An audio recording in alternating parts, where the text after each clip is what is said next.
อันนี้งามขนาดนะแต่ว่าดินมันเสียดายขนาดมีกินไก่อยู่มันนี้เนาะไก่แม่นะบางทีก็แถวนี้ก็อาจจะเป็นดงหอยหอมนะหอยนี่แซ่บไปตัว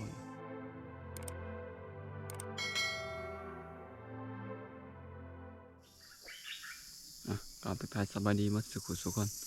เขาโซ่ซ่องจึกอีกเลยเอาตัวมันนี้หาหลัดเสาเลยทุกคนหาหลัดเสากะใกล้เติบจากบ้านประมาณ6 โลนี่แหละแต่ว่ามามันมาเดียวเลยแต่ว่าวันนี้นั้นเอาจังมานั้นมีคนแบบเขาเคยมาต่อไก่มาก่อนเขาว่าไก่ร้ายเขาก็เลยมานะทุกคนดงเป็นยังไงนะแล้วก็มันมีสวนนั่นนะสวนวิกสวนนั้นอันนี้มันเป็นดอนตัวนี้นี่ก็เป็นหวยทุกคนนะเอาเดี๋ยวเราก็สิเลาะเขาได้อยู่เลยทุกคนนะหาเบิ่งว่ามันสิเห็นบ่นะแต่สำหรับอันพวกไปต่อไก่นะว่าเขาเห็นตลอดไก่นะแต่เขาว่าไก่รักได้ไปมาเลยทุกคน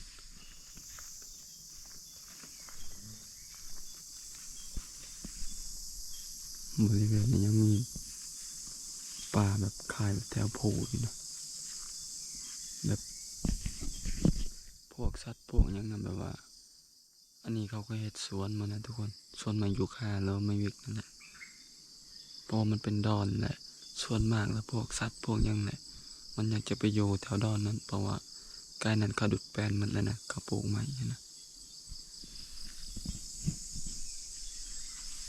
ต้นไม้นี่ก็ซื้อเขาขนาดไปทุกคนเห็ดอันนี้งามเขาขนาดนะแต่ว่าดินมันสุ่มซื่นแล้วมันออกหมดเห็ดนะ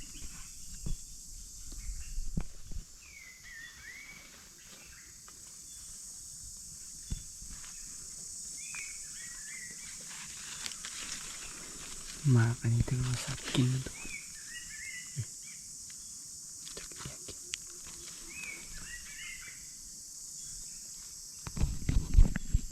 บางทีก็น่าจะเป็นพวกกระแตนะทุกคนนะเพราะว่ามากอันนี้พวก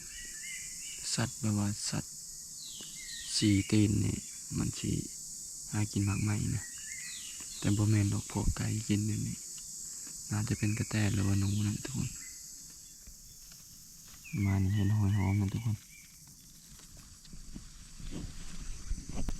บางทีก็แถวนี้ก็อาจจะเป็นดงหอยหอมนะ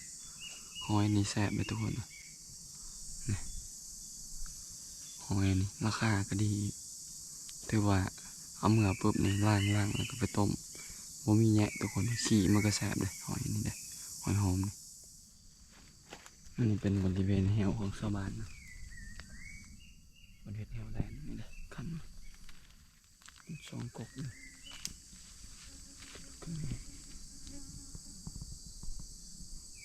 เพราะว่าดงอันนี้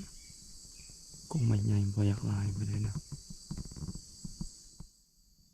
ส่วนมากมีตะเคือทุกคน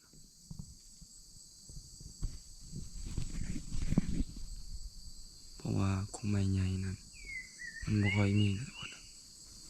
นี่แหละเสือใหญ่กับพวกนี้แหละแล้วก็ยังมีอยู่ตะบลายไปได้เสียดายขนาดมีกินไก่อยู่มันนี้เนาะไก่แม่นะพอดีมันยังแต่เอาอยู่นี่เอาอยากให้มันออกมามันนี้มันอยู่บนตอไม้ตัวนี้นะจักมันเห็นนี่ช่างละพอดีมันบินก่อนบินไปพุ่นเลย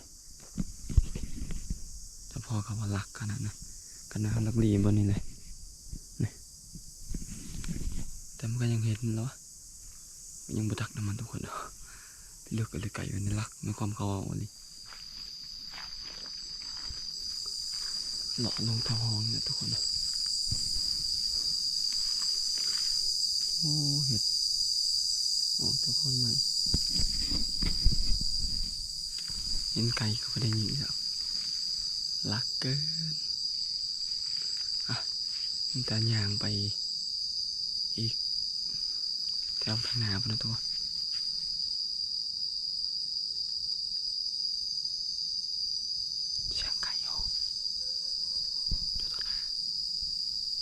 เดี๋ยวจะไปทางไกลห้องมาเลย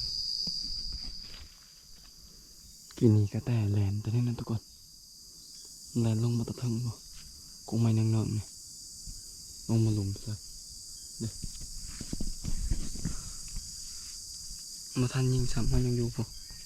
เพราะเนี่ยมาเห็นว่าใช่ไหมอ่ะไก่เนี่ยพอมันยังยากอยู่มันนะยุ่งกับลายเลยลักมัดสัตว์เชื่อว่าสัตว์แถวนี้ลักคู่อันเลยทุกคนเนี่ย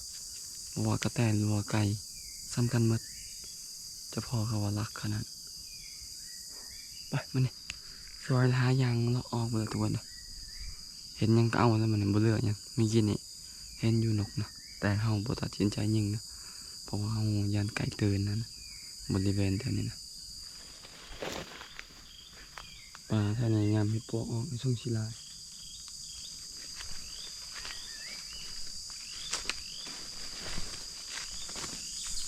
อะไรวะมาแรงเห็นนี่เลยแหวมาทางใดเห็นทางนี้แหวของชาวบ้านประเทศ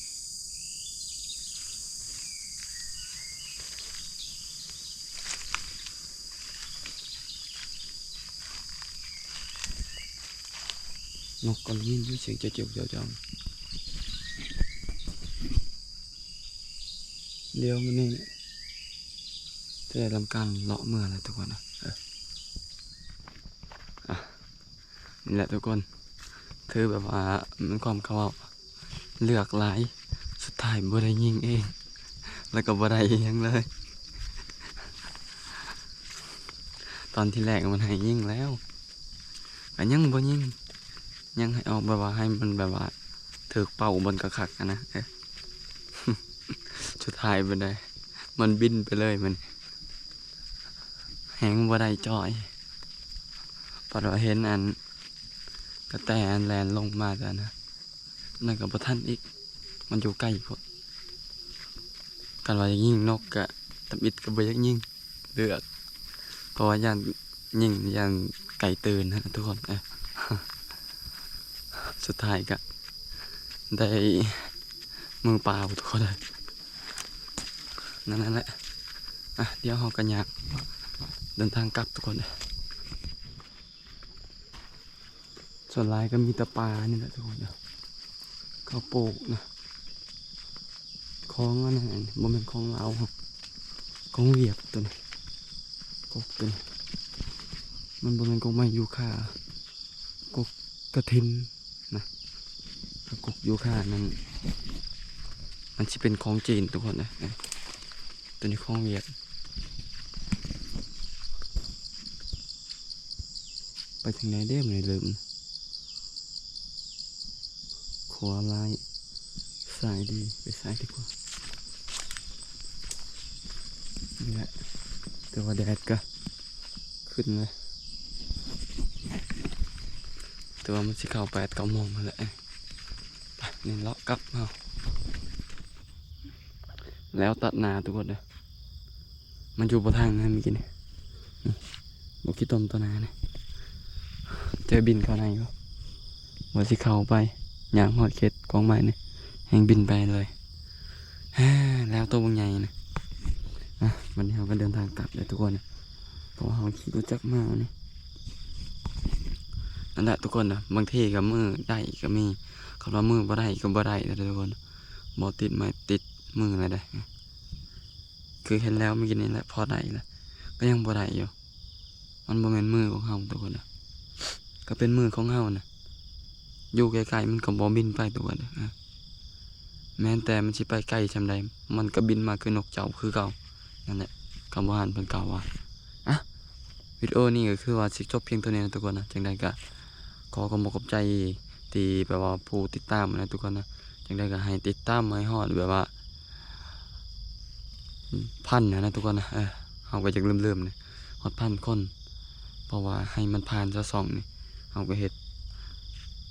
ปี1 2 ปีเป็นนี่แหละทุกคนนะมีแต่จบเพียงเท่านี้ทุกคนนะพบพ่อวิดีโอหน้าเลยทุกคน